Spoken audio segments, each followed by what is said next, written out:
اللہ ان کے آنے کو قبول فرمائے. ان کے کچھ کارگزاری ہے ماشاءاللہ، اور ان کا پورے ضلع میں ایک سفر بھی طے کیا ہے. مراکز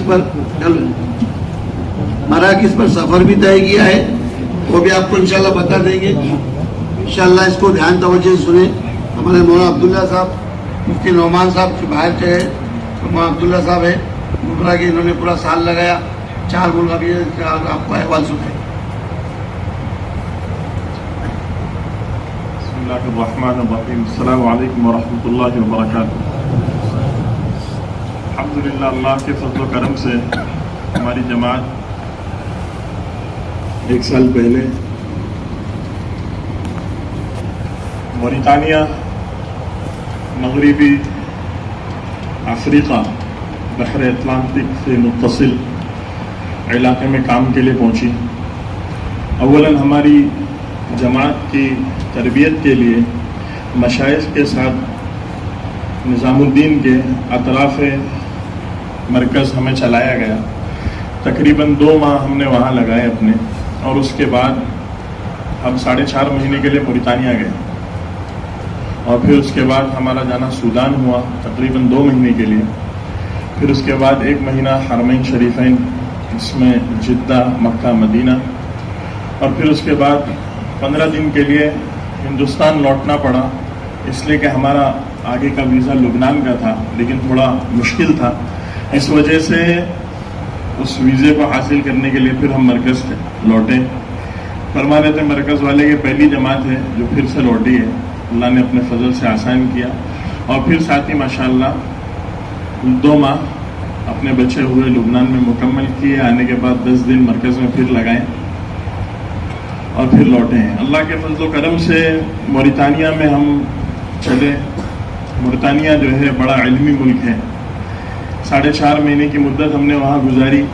کسی کو ہم نے جاہل نہیں پایا، اپنے علم کا سب کو، اپنے دین کا سب کو عالم پایا، بلکہ عامل بھی پایا. تقریباً 70 سے 80 لوگوں نے مستقل اس 4.5 مہینے میں ہمارے ساتھ وقت لگایا. ہم جس علاقے میں جاتے تھے محنت کے لیے ساتھیوں کو اپنے ساتھ جوڑ لیتے تھے، اور وہ مستقل ہمارے ساتھ وقت لگاتے تھے.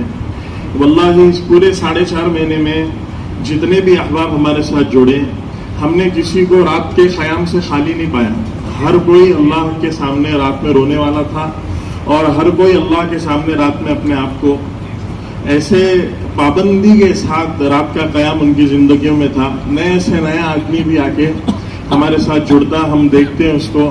اللہ کے فضل و کرم سے جماعت ہماری ترتیب کے ساتھ پوری رات مسجد آباد کرنے کی فکر کرتی تھی، اس لیے کہ ماشاءاللہ دن کے اندر جیسے کہا جا رہا ہے 24 گھنٹے مسجد آباد ہو، تو دن میں تو ماشاءاللہ اعمال کے ذریعے اور تراتیب کے ذریعے مسجد آباد ہو جاتی تھی. رات میں ہم 1.5 گھنٹے کی 2 گھنٹے کی ہر ساتھی کی شفٹ بناتے تھے، 2 3 ساتھیوں کی، اور اس انداز میں ہم پوری رات مسجد آباد رکھنے کی کوشش کرتے تھے. تو جو بھی ہمارے ساتھ آیا اور موریتانیہ کا ساتھی ہمارے ساتھ وقت لگایا، وہ ماشاء اللہ اپنے آپ کو ایسا پابند رکھا اس معاملے میں کہ واقعی ہم دنگ رہ گئے. دوسرا، ہم کو پورے اپنے زمانے میں 4.5 مہینے میں کوئی بے نوازی نظر نہیں آیا کہ مسجد میں کسی کو ہم گشت کی محنت سے لاوے، مسجد میں کسی کو ہم اپنی مسجد آبادی کی محنت کے دوران لاوے. تو ہم سے کہا جا رہا ہے کہ میں مسجد کے ماحول میں لا کر بات کرے، اور مسجد کا ماحول یہ اصل فرشتوں کا ماحول ہے. تو ہم کوشش کرتے تھے کہ ہر اپنی ملاقات ہم مسجد میں لا کر، اس لیے کہ اس میں مجاہدہ ہماری ذات کے لیے بھی زیادہ ہے، لیکن یہ بات سمجھنی ہے کہ یہ ملاقات ہماری غرض ہے، اس کے لیے ہمیں مسجد کے ماحول کی ضرورت ہے. حضرت ہمارے فرماتے ہیں کہ ایک آدمی کو آپ باہر کے ماحول میں دعوت دے رہے ہیں، اس کا مطلب یہ ہے کہ کوئی آدمی پانی میں ڈوب رہا ہے، اور آپ اس سے ادھر ہی کہہ رہے ہیں کہ بھائی آپ کیوں اندر چلے گئے پانی کے، اور کیوں آپ نے اس کا خیال نہیں کیا کہ آپ کو تیرنا نہیں آتا. ارے بھائی اسے پانی کے باہر لاؤ. پھر حضرت دوسری مثال دیتے ہیں کہ بھائی ایک آدمی آگ میں چل رہا ہے، آپ جا کر آگ کے اندر اس کی تربیت نہیں کرو گے اور اس کو ترغیب نہیں دو گے، بلکہ اس کو آگ کے ماحول سے باہر لے کر آؤ گے، اور پھر اس کے تفقد کرو گے، اس سے بات کرو گے. اسی طریقے سے مسجد کا باہر کا ماحول یہ گندگی کا ماحول ہے، اور مسجد کے باہر کا ماحول یہ شیطان کا ماحول ہے. بازار کو اللہ نے اپنی مقبوض جگہ قرار دیا ہے. تو ہم ہر ساتھی کو کوشش کرتے تھے کہ ہم مسجد کے ماحول میں لا کر بات کریں. تو جب ہم ساتھی کو لے کے آتے تھے تو یہ مطالبہ ہے، حضرت فرماتے ہیں ہمارے کہ وقت کے امر کو، وقت کے فریضے کو اس سے پہلے ادا کراؤ. کہ بھائی جو نماز کا وقت ہے یا وہ ناپاکی کی حالت میں تو اسے پاک کرو. تو ماشاء اللہ جس کو بھی ہم نے مسجد میں لے کر آئے, اس کی تشکیل تھی, اس سے بات تھی, اس سے مسجد ہم اس سے پوچھتے تھے کہ بھائی آپ کی نماز ہو گئی, اور احسن انداز تو کوئی بھی ہم کو 4.5 مہینے میں ایسا آدمی نہیں ملا ملتانی جو نماز نہیں پڑھا. عام طور سے ہم نے اپنی مسجدوں میں دیکھا فجر کی اذان کے پہلے عام طور سے رواج ہے وہاں پر تہجد کی اذان کا, جیسے حرم میں تہجد کی اذان ہوتی ہے, تو تہجد کی اذان میں عام طور سے مسجدیں بھر جاتی تھی. فجر کی نماز میں اگر آپ پہنچ رہے تو پھر مسجد میں آپ کو جگہ نہیں ہے. ایسی مساجد جو ہے, اسی لیے پورے اپنے دور میں ہم نے کسی کو کوئی ملتانی کو فقیر نہیں پایا, کوئی بھیک مانگتا ہوا ملتانی نظر نہیں آیا, الا یہ کہ کسی اور ملک سے آ کے کوئی اور عمل کر رہا ہے. لیکن موریتانیہ کو اللہ نے ایسا بخشا ہے ان کے فرائض اور ان کے عمل کی مضبوطی کی وجہ سے کہ ان میں آپس میں محبت, آپس کا جوڑ, اور آپس میں ان کے اندر مضبوطی, ہر آدمی کا کام سے محبت کرنا. اور اللہ نے اپنے فضل و کرم سے وہاں ہم کو رہنے کا موقع دیا, بہت کچھ سیکھنے کا موقع دیا. لیکن اللہ کا احسان ہے, اللہ تعالیٰ ہمارے علماء کرام کو اور علماء دیوبند کو اور نظام الدین کو اور اکابر کو ہمارے جزائے خیر دے. وہ لوگ اتنے گہرے, اتنے بڑے اور اتنے بڑے علم والے, اتنے بڑے عمل اور تقوی والے تھے, لیکن ہمارے سامنے اپنے آپ کو دوزانوں رکھتے تھے اور ہماری ایسی قدر کرتے تھے اور کہتے تھے کہ بھائی آپ آ گئے ہیں, آپ نظام الدین سے آئے ہیں, آپ علماء دیوبند کے شاگرد ہیں, یہ ملک کا مشورہ آپ کے ہاتھ میں ہے, آپ ہم کو چاہے جیسے استعمال کریں. اور ایسے ہمارے سامنے انہوں نے اپنے آپ کو رکھا. تو اللہ کا فضل ہے, وہاں پرانوں کا اجتماع ہوا, تقریباً 25,000 پرانے جڑے, جس میں سے 309 جماعتیں اللہ کے راستے میں نکلی. اس کے بعد پھر تقریباً 8 ان کے ضلع ہے, اضلاع ہے, چھوٹا سا ملک ہے, 40 لاکھ کی آبادی ہے. اس کے بعد جب ضلع کے اجتماعات ہوئے, تقریباً تھے تو 8 جگہ, لیکن 17 جگہ اجتماع ہوئے مثال, تو ہر اجتماع سے 20 جماعت, ہر اجتماع سے 25 جماعت ایسی اللہ کے راستے میں نکلی. تو تقریباً 500-550 جماعتیں اللہ کے راستے میں موریتانیہ کے زمانے سے نکلی. اجتماعات کا دور ہم کو ملا, ساتھیوں نے بھی جم کر محنت کی, لیکن اس کے ساتھ ساتھ وہ کہتے تھے کہ ادب میں, تقوی میں, حدیث میں, ہر اعتبار سے اللہ رب العزت نے ہندوستان کو قبول کیا ہے اور آگے رکھا ہے. اور وہ کہتے تھے کہ ہم ان کے اعمال کے ساتھ ساتھ کہ آپ حضرات ہندوستان والے یہ بلاد جود والے ہیں, مطلب آپ لوگ محنت کے اور مجاہدے کے اور تربیت کے علاقوں والے ہیں, اس لیے آپ ہمارے استاد ہیں. آپ جیسے فرمائیں گے اور جو فرمائیں گے ہم آپ کے سامنے اپنے آپ کو پیش کر دیں. تو یہ اللہ نے مرکز کی نسبت پر اور نظام الدین کی نسبت پر اور علماء دیوبند کی نسبت پر, کام کی نسبت پر اللہ نے ہمارا ایسا انتخاب کیا اور ہم کو ایسے قبول کیا. ضروری ہے ہم پر کہ ہم اس کے لیے اس کی قدر کریں اور اللہ رب العزت سے اس میں عافیت مانگے اور اپنے آپ کو جڑائیں. اس کے بعد ہم وہاں سے سوڈان گئے. سوڈان میں ہمارا تقریباً 2 ماہ گزرا. سوڈانی اللہ نے ایسا بنایا ان کو کہ جس مجاہدے پہ آپ ان کو ڈھال دو اس کے لیے وہ تیار ہے. تو پہنچتے ساتھ دوسرے دن جب انہوں نے جماعت کو دیکھا, اپنے آپ کو ایسے حوالے کیا کہ بھائی یہ ہمارے ملک کا مشورہ, آپ ہم کو چاہیں جیسے استعمال کریں. اور پھر اس کے بعد اللہ نے وہاں پر مدارس کے محنت کے اعتبار سے فکر ہوئی. تقریباً 70 سال سے وہاں پر کام ہے. شیخ صاحب وہاں کے امیر ہے. اس وقت عالمی اعتبار سے جتنے عمرا ہیں, شیخ صاحب اس وقت سب سے پرانے امیر ہیں. مولانا یوسف صاحب رحمۃ اللہ علیہ کے زمانے سے سوڈان کے امیر ہے. تو اس وقت جتنے عمرا ہیں پورے عالم میں, اس میں سب سے پرانے امیر شیخ صاحب ہیں. تو وہ ماشاءاللہ ایسی محبت کے ساتھ نظام الدین سے آئے. ہم نے ان سے بارہا کہا, بزرگ آدمی ہے, زندگی دعوت پہ کھپائی ہے, ولی اللہ ہے, وقت کا کتب ہے, ابدال ہے. ہم نے ان سے بار بار کہا کہ آپ ہمارے لیے دعا کر دیں. فرمانے لگے کہ نظام الدین سے آیا ہے آپ, وہ اردو بولتے تھے اپنے حساب سے, اتنے سالوں سے کام میں لگے تھے. تو کہتے ہیں آپ نظام الدین سے آیا ہے, ہم آپ کے سامنے دعا کرائیں, ہم آپ کے سامنے دعا کریں تو اللہ ہم سے ناراض ہو جائے گا. دعا تو آپ ہی کرائیں گے.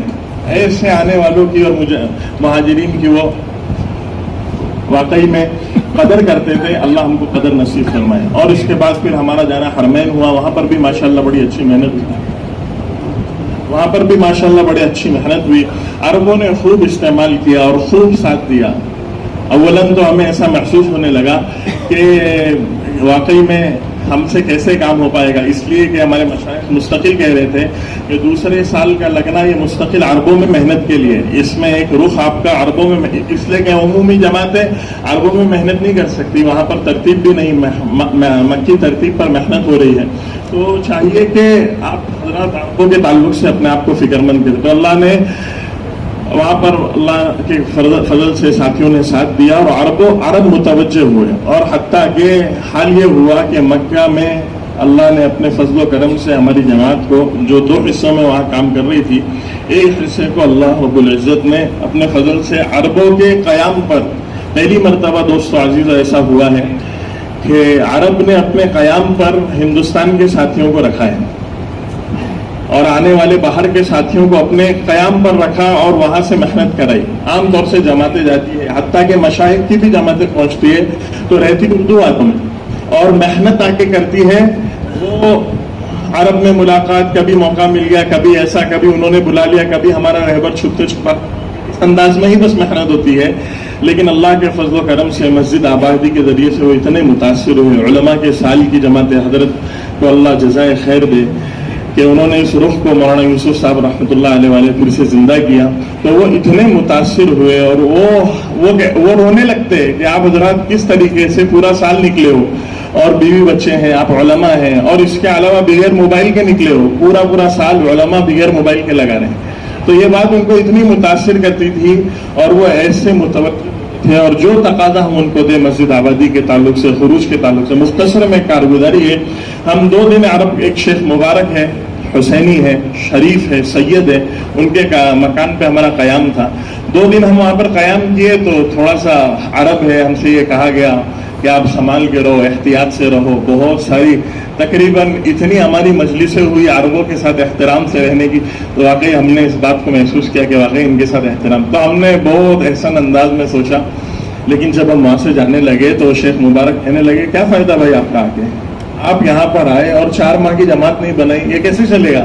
2 دن میں یہاں سے کوئی جماعت تشکیل نہیں کی آپ نے۔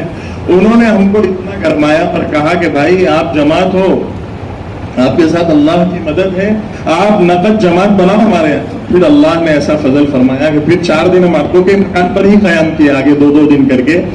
وہ لڑتے تھے باقاعدہ مشورے میں کہ جماعت ہم کو چاہیے، اور اپنے آپ کو ایسے پیش کرتے تھے کہ بھائی وہ جماعت۔ پھر ایسا ہوا، عمرہ کا زمانہ تھا، دمام والے، ریاض والے، علاقوں والے، تبوک والے، علاقوں والے پہنچتے تھے، اور پھر وہ جماعت کا یہ دیکھتے تھے کہ جماعت محنت کر رہی ہے تو مطالبہ کرتے تھے، اور اتنا جم کر مطالبہ کرتے تھے، لیکن ہمارا عمرہ ویزا تھا، ہم جا نہیں سکتے تھے۔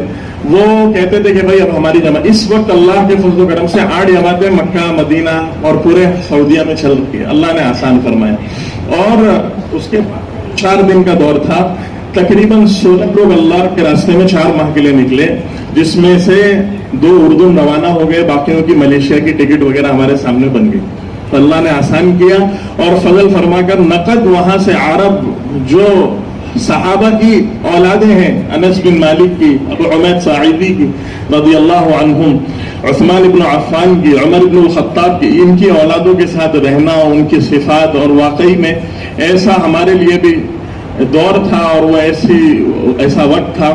اور اس کے بعد پھر ہم ماشاءاللہ حرم سے محنت کر کے پھر لوٹے تھے ہندوستان، اور یہاں سے ہم لبنان گئے۔ لبنان کے حالات دوستو عزیزو اس وقت ایسے ہیں کہ واقعی وہاں پر ان کو اس کام کے علاوہ کسی چیز میں قرار نہیں۔ وہ کہتے ہیں کہ دعوت کے کام کے علاوہ کوئی اور چیز نہیں ہے جو ہمارے ملک کو سہارا دے دے، تمام محنت اس لیے حتیٰ کہ شیعہ اور حتیٰ کہ نصرانی بھی ہمیں عزت سے دیکھتے تھے اور قدر سے ہماری بات کو سنتے تھے، کہ ان کو یہ بات کا یقین تھا۔ ہماری ایسی اتنی ملاقاتیں شیعوں اور نصرانیوں کے ساتھ ہوئی، ہم بتلا نہیں سکتے۔ وہ کہتے تھے ان کے ماں باپ کے ہمارے بچے نصرانی ہو گئے، آپ ان کا کچھ کرو۔ وہ ہمارے پاس آتے تھے، اور اتنا برا حال اس وقت، کیا تو وہ اولاد انبیاء ہے، اولاد صحابہ بھی نہیں، اولاد انبیاء ہے، بلاد شام۔ لیکن وہ کہتے تھے کہ اب اس محنت کے علاوہ ہمارے پاس کوئی چیز نہیں بچی ہے جو ہمارے ملک کے پاسے کو پلٹ دے۔ عرب کا پیرس کہا جاتا ہے لبنان کو، خوبصورتی انتہا درجوں کو پہنچی ہوئی، کیا لوگوں میں، کیا پھلوں میں، کیا علاقوں میں، ایسا اللہ نے سمندر دیا، پہاڑ کے پتھر تک سفید ہیں ان کے، لیکن محنت کی ایسی ضرورت ہے اور انہوں نے اتنی جماعتوں کا مطالبہ کیا ہے. وہ کہہ رہے ہیں آپ مستورات کی جماعتیں لے کر آئیں. صحابہ کی نسبت لگی ہوئی لڑکیاں ننگی گھومتی ہے. مفتی صاحب ہمارے فرما رہے تھے اس دن کہ پردہ تو چھوڑ دو، لباس سے دور ہے. اس کے لیے ضرورت ہے اس ملک میں کہ ہم واقعی وہاں اس ملک سے نکلنے لگے. 2 ماہ لگا کر نظام الدین کے مشائخ پہنچے تھے.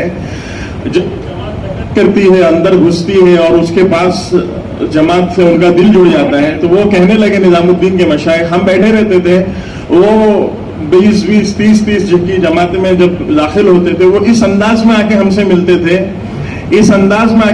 تھے، مشائخ کہنے لگے تم نے ان 2 مہینوں میں ان کے اوپر کیا کر دیا؟ وہ مشائخ سے نہیں مل رہے، تم سے آ کے ملاقات کر رہے ہیں. وہ لوگ واقعی پیاسے ہیں کہ کوئی آئے اور ان پر محنت کرے، اور کوئی آئے ان کا ہاتھ تھامے، ان کو اس بے دینی سے نکالے. کہنے لگے کہ اور اللہ اکبر، نظام الدین سے، جیسے امیر صاحب ابھی فرما رہے تھے کہ عربوں کا نظام الدین کے تعلق سے اور یہاں پر آنے کے تعلق سے کیا تاثر ہے. حدود حرم میں ہم ایک مکان پر قیام کر رہے تھے، تو ہم نے کہا کہ بھائی دعا کرو ہمارے 3 مہینے کا ویزا، اس لیے کہ نظام الدین سے ہمارا رخ پورے 4 مہینے کا تھا لیکن ویزا نہیں مل پایا. تو ہم نے کہا کہ دعا کرو کہ ہمارا عافیت کے ساتھ جو ہے نا 4 ماہ ہو جائے، نہیں تو ہم کو نظام الدین لوٹنا پڑے گا. ارے بولے نظام الدین لوٹنا پڑے گا، اس سے بڑی کیا سعادت ہے؟ ہم سے پوچھو نظام الدین کیا ہوتا ہے اور نظام الدین کی طرف جانا کیا ہوتا ہے.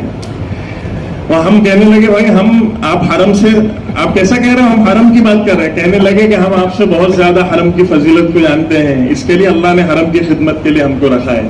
لیکن اس وقت اللہ رب العزت پورے عالم میں عملی طور سے دین کو اسی جگہ سے زندہ فرما رہے ہیں. ایک عرب کہنے لگا اللہ کی قسم، 3 مرتبہ قسم کھا کے مجھ سے کہنے لگا مجھے 100 مرتبہ موت دے دو، ایک بار نظام الدین بلا لو. کہنے لگا کہ بھائی آپ سال لگا کر، ایک دوسرا عرب کہنے لگا سال لگا کر آپ جا رہے ہو اور پورا وقت آپ لگائے ہو، 1 سال سے آپ اپنے بیوی بچوں سے دور. وہ ہماری قربانی گنانے لگا، پھر کہنے لگا کہ بھائی سال لگا کر آپ پہنچو گے اور کیا منظر ہوگا، آپ نظام الدین میں داخل ہوں گے، حضرت پر نظر پڑے گی اور آپ کی پوری تھکاوٹ اتر جائے گی.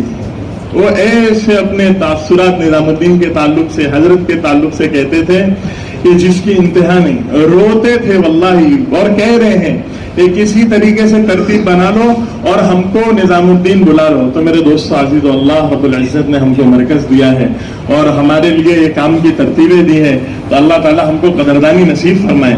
ضروری ہے ہم پر کہ ہم اس کی قدردانی کریں، اپنی مرکزیت کو باقی رکھیں. کر لیں گے انشاءاللہ. اللہ کا فضل ہے. مولانا ہارون صاحب فرما رہے ہیں کہ 4 ممالک میں آپ کو دوسرے، ہماری جو جماعت نکلی اللہ نے آسان کیا.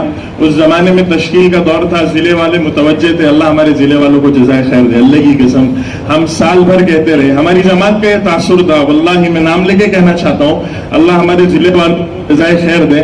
ابھی اس وقت ایک چھوٹی سی بات ہم لوٹ رہے تھے، تو ہم نے اپنی جماعت کے سامنے بس اتنی سی بات رکھی کہ جیسے میں اور مفتی نعمان صاحب تھے، ہم نے کہا کہ بھائی ماشاءاللہ ہمارے ضلع والوں نے ہمارے لیے محنت کی، ایک ترتیب بنائی. تو ہمارے امیر صاحب ماشاءاللہ اتنا بڑا آدمی کہنے لگا کہ واقعی اللہ آپ کے ضلع کو جزائے خیر دے، اس طریقے سے آپ کا استقبال کر رہے اور ایسی محنت کی ترتیب بنائے ہیں، ہمارے یہاں تو اس کا تصور بھی نہیں ہے. اللہ ہمارے ضلع والوں کو ہمارے ان کی قدردانی کی ہم کو توفیق دے.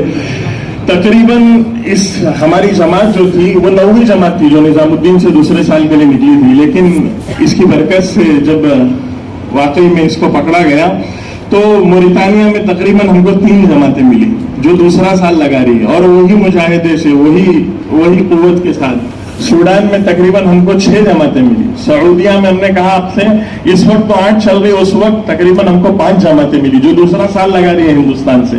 لبنان ہم پہنچے، ہمارے پہنچنے سے پہلے 2 جماعتیں، ایک جماعت ہم کو ملی اور ایک ہم پہنچے اور 1 ہفتے کے بعد روانہ ہوئے.